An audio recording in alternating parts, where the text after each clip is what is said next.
warahmatullahi wabarakatuh. Selamat pagi teman-teman.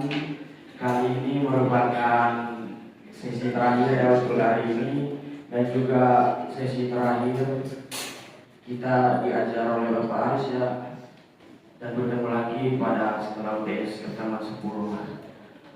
Pada sesi 3 ini akan membahas tentang konflik teritorial dan sengketa tanah kawasan hutan yang dikelola oleh Perum Perhutani.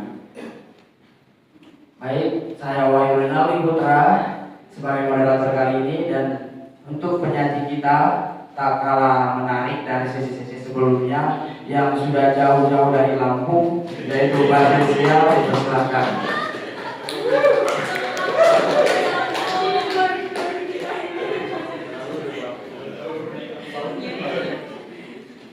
Baik, di sini di materi 3 akan membahas tentang konflik teritorial dan sengketa tanah di kawasan hutan. Konflik yang terjadi di teritorial di kawasan hutan perhutani ini mencakup 107.334 hektar di 521 lokasi dengan berbagai permasalahan hukum. Penyebab konflik karena sepihak terhadap hutan oleh masyarakat. Perusahaan dan badan hukum menjadi faktor utama, terutama terkait tanah bekas, hak adat, dan kolonial. Starta C dan Starta D dalam konflik ini telah memasuki ranah hukum, menyebabkan legitimasi kawasan hutan melemah, serta lambatnya pengukuhan hutan. Penyelesaian oleh perhutani menggunakan pendekatan hukum dan kearifan lokal, salah satunya menggunakan program pengelolaan hutan bersama masyarakat. Dan yang terakhir, hak teritorial dan pengusahaan negara atas hutan diatur dalam Undang-Undang Nomor 5 Tahun 1990 dengan Undang-Undang Nomor 41 Tahun 1999. Tetapi dengan hal ini masih banyak ketimpangan dalam implementasinya. Mungkin sekian poin yang dapat saya sampaikan. Saya kembalikan kepada moderator. Baik, cepat banget ya Mbak. Materinya, materi 3-nya akan dibahas oleh dari jauh juga, yaitu dari Sumatera Barat, oleh Mariana disematkan.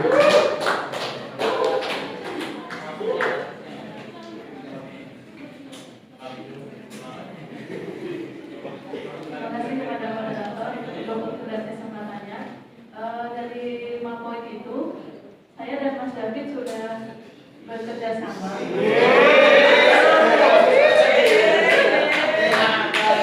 Tapi saya tertarik dengan poin nomor 2, ya kan Mas?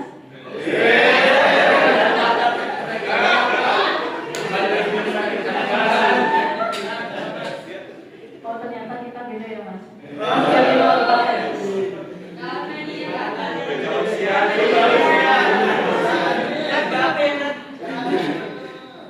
Baik, pada nomor 2 dalam catatan tersebut itu menyoroti beberapa utama konflik teritorial di kawasan hutan, yaitu klaim sepihak yang dilakukan oleh masyarakat, perusahaan, dan badan hukum.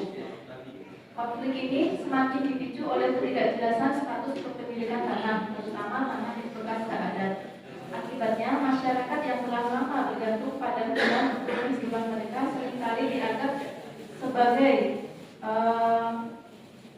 hak atas tanah yang bergantung pada sebagai turun-temurun. Nah, di sini reforma agraria itu seharusnya dapat memastikan keadilan dalam kepemilikan dan akses terhadap lahan, terutama bagi masyarakat adat dan petani kecil.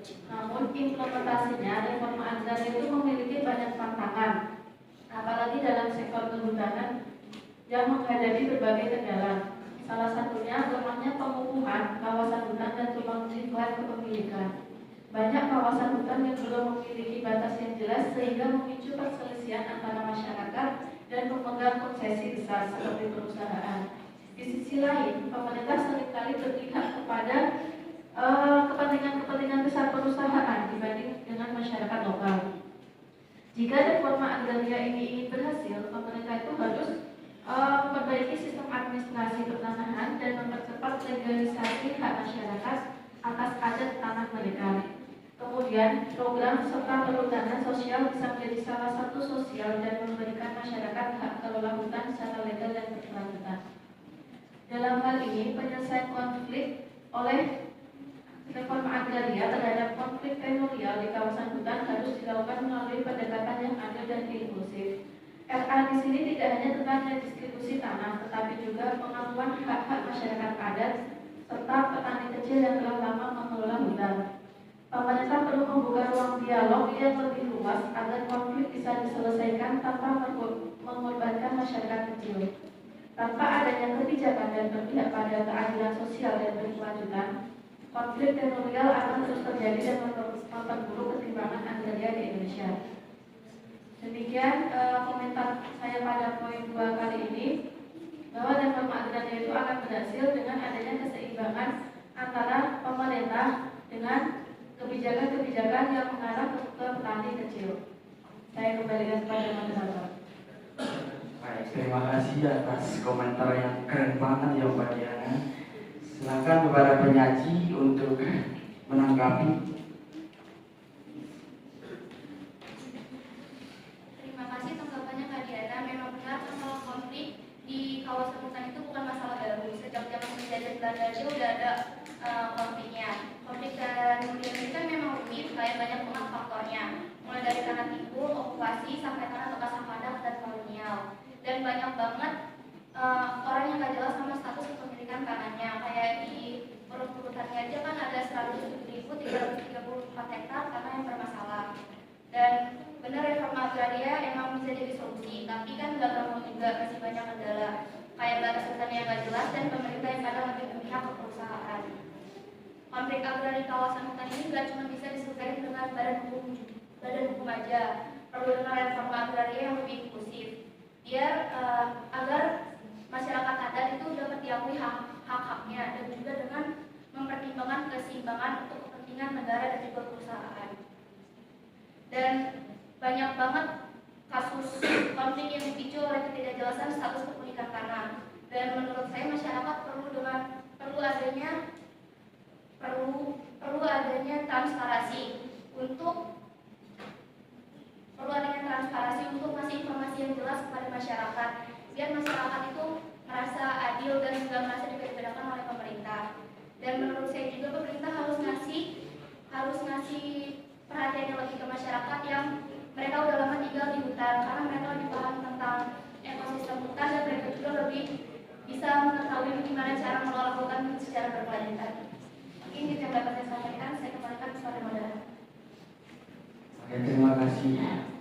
Untuk membahas dua kali ini juga tak kalah menarik, karena tadi juga ada pembahas satu mengatakan telah membangun chemistry ya kepada pembahas dua. Pembahas dua jangan bingung pilih Diana atau Nadia, emang sama-sama aja sih itu nama-namanya kan dibalik kepada Mas Winen Kujati lah.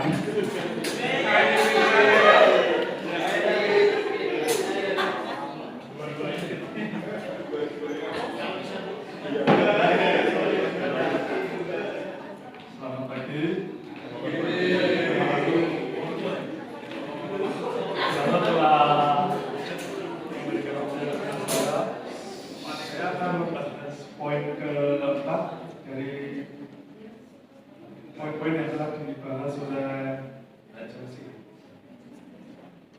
penyelesaian konflik lahan oleh perhutani itu tidak hanya mengandalkan jalur hukum, tapi juga mengedepankan pendekatan basis masyarakat.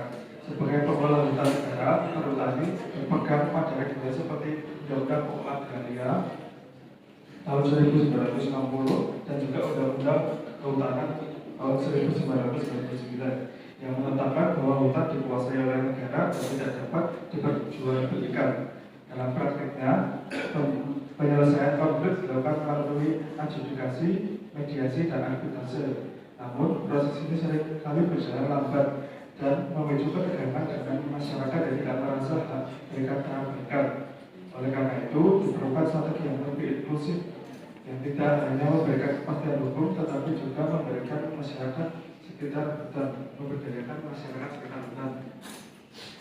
Sebagai solusi yang lebih manis, perhutani menerapkan program pengelolaan hutan bersama masyarakat atau PHBN, sebuah program membuka akses bagi masyarakat untuk mengelola hutan tanpa kehilangan statusnya sebagai kawasan negara. Dalam skema ini, masyarakat diperbolehkan berjual tanah dengan sistem kerjasama yang telah disepakati, sehingga mereka tetap mendapatkan manfaat ekonomi sambil menjaga kelestarian hutan. PHBM tidak hanya berfungsi untuk meredam konflik dan mencegah penambangan ilegal, tapi juga menjadi jembatan antara pemerintah dan masyarakat dalam mengelola sumber daya hutan secara berkelanjutan. Namun program ini masih menghadapi banyak tantangan seperti kurangnya sosialisasi kepada masyarakat, ketimpangan dan pembagian keuntungan, serta belum optimalnya pengakuan terhadap hak masyarakat adat. Selain itu, banyak masyarakat yang mengeluh bahwa PHBM masih lebih menguntungkan pihak petani dibanding masyarakat karena kontrol tetap berada di tangan pemerintah. Sementara masyarakat hanya diberi akses terbatas untuk mengelola lahan. Meski menghadapi banyak kendala, kombinasi pendekatan hukum dan PHBM tetap menjadi solusi yang potensial dalam menyelesaikan konflik teritorial. Namun perlu ada transparansi yang lebih baik dalam pengelolaan program ini agar masyarakat benar-benar mendapat manfaat yang adil. Selain itu, perlu adanya mekanisme pengawasan independen untuk memastikan bahwa program ini tidak hanya menjadi alat formalitas, tetapi benar-benar memberikan dampak positif bagi masyarakat desa hutan.